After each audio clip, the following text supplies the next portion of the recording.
The Ukrainian leader has offered weapons to anyone who wants them. The president also said Ukrainians are strong and ready for everything. Kiev introduced martial law across the country following the start of a military operation by Russia. EU heads of state are expected to meet in person in Brussels later today. European Commission Chief Ursula von der Leyen has announced European leaders will be presented with a package of massive and targeted sanctions for their approval. While the US president said he will be meeting with G7 leaders today, and the US and allies will be imposing severe sanctions on Russia. US President Joe Biden also said his prayers were with the people of Ukraine as they suffer an unprovoked and unjustified attack by Russian military forces.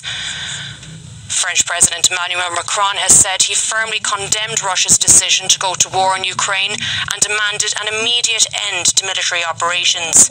Macron said France stood by Ukrainians and would work with its partners and allies to stop the war. The French president spoke to his Ukrainian counterpart.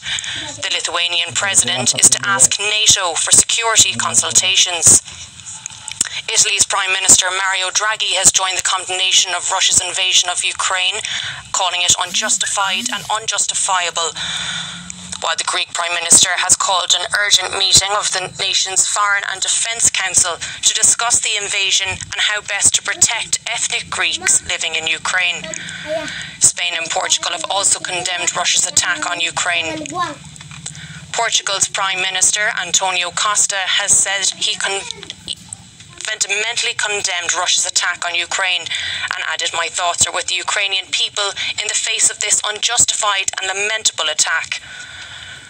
UK Prime Minister Boris Johnson said he will address the nation this afternoon about the Russian military assault on Ukraine and the UK's response in the House of Commons this afternoon.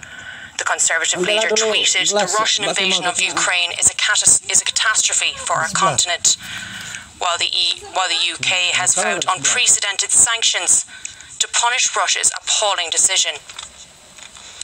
Russian forces fired missiles at several Ukrainian cities and landed troops on its south coast this morning, officials and media said, after President Vladimir Putin authorized what he called a special military operation in the east. The Russian Defense Ministry reported that it used high-precision weapons in the operation it has launched in eastern Ukraine, which are directed against military infrastructure and do not threaten civilians.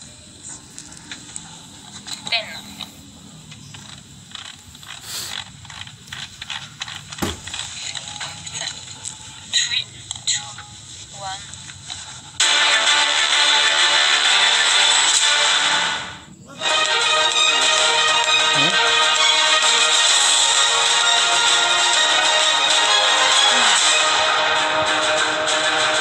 Welcome to our special program, continuous coverage of Russia's invasion of Ukraine. Several cities, including the capital Kyiv, have reported explosions and thousands of people are now seeking safety and shelter. The European Commission President Ursula von der Leyen promises a swift and severe response. We will not allow President Putin to replace the rule of law by the rule of force and ruthlessness.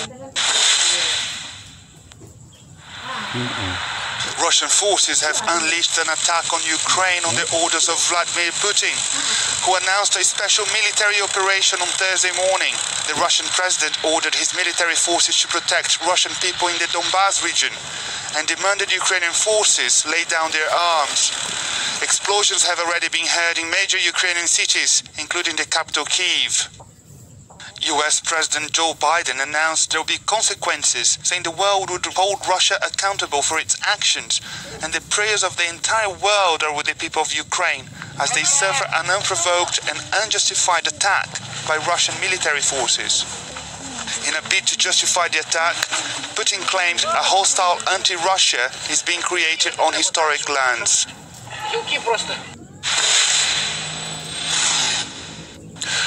Let's hear from our correspondent in the Ukrainian capital, Sasha Vakalina. Sasha, tell us, how much of a surprise was this attack in the early hours of this morning? Yesterday afternoon, rumors started circulating that the attack and the invasion would happen at 4 o'clock in the morning today. And many Ukrainians did not go to sleep. Many journalists stayed awake to see that happening. And those who did go to sleep, those Ukrainians, they woke up with the phone calls from their relatives, from their friends. Those who heard those loud explosions all over the country next to the big cities and smaller towns. This was such a hard morning here in Kiev Talks, and we've heard the sirens going off here in the central Kiev by 7 o'clock in the morning. And of course, no matter how resilient and how strong people try to be, this is of course the moment when they do start to panic. Somewhere after 7 in the morning, there were also loud announcements for people to go and seek shelter. Now, for many, the closest shelter would be the metro station, and I went to the metro station myself and I saw people there, and I have to say, it does look surreal seeing people there packed with their bags, with their suitcases. They're just sitting on the stairs. They're not going anywhere with the metro. The metro is open, it's for free. They're allowing everybody in to seek shelter. And people just staying there, sitting glued to their phones, trying to call their families, their relatives, and trying to get the updates on what is happening and what is going to happen in the country. Sasha, we've also heard from President Volodymyr Zelensky this morning. Tell us more about what he's had to say, that message he's giving out to people. Volodymyr Zelensky is addressing the nation every hour this morning, and he said he will continue to do so. And one of the reasons is to make sure that Ukrainians do get all the verified information. He warned the citizens of the country there's going to be too much of fake news, fake information. He urged them rather to check all the official sources, and this is why he said him and the officials, other ministers, they will be addressing the country. They will be reporting very regularly, hourly about everything that is happening. He also asked people not to panic, although I have to say it is hard now in Ukraine not to. He said, please do not panic, do not go anywhere. There are huge traffic jams on the roads from Kiev. People are fleeing the capital. They're trying to go to the outskirts. They're trying to go to the countryside. Many of them are trying to go to the west towards Lviv. Of course, that's the city that's for a long while been considered now the safest in Ukraine. That's where lots of embassies moved their diplomatic staff. Zelensky said, please do not do that. Do not go. Do not leave where you are. Stay home. Stay put. Stay calm.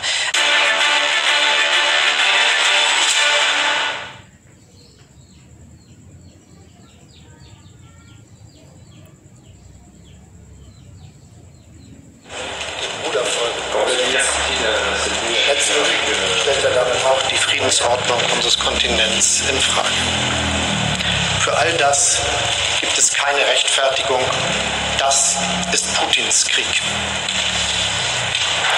Ich habe dem ukrainischen Präsidenten Zelensky heute früh in einem Telefonat gesagt, in diesen schweren Stunden my sympathies to the Ukrainian President Zelensky Bürgerinnen und Bürgern unsere volle Solidarität. in a telephone call this morning, Angesichts der and I have said habe ich heute Vormittag das in these severe hours damit die Regierung über die Lage we are on the side of the Ukrainian government and the Ukrainian people. Alle Bundesbürger I have convened the National Security Council for this morning, and I ask all citizens to leave Ukraine immediately for their own security. I've asked Madam Speaker of the Bundestag to convene a special session of the Bundestag for Sunday, where I will give a government statement on the situation. I will, as chairperson of the G7, convene a meeting with G7 this afternoon, and will ask international partners to have a strong common reaction. As European Union, we will decide this afternoon on severe sanctions against Russia. The aim of these sanctions is that the Russian leadership will pay a bitter price for their aggression. We will show that Putin has committed grave mistakes by this war. Let me address our allies in the Balkans. We understand your sorrows. We will be at your side. Germany will fulfill its requirement as an ally. Together with the French President, I suggest that the heads of government of the NATO countries will meet together in person to consult the situation. This evening I will travel to Brussels to discuss with the European heads of governments and heads of states the situation, which is extremely serious. I ask President Putin to stop his aggression immediately and stop the shedding of blood, and to withdraw his troops from the territory of Ukraine. Thank you very much. That was the German Chancellor there, Olaf Scholz, addressing the nation following Russian President Vladimir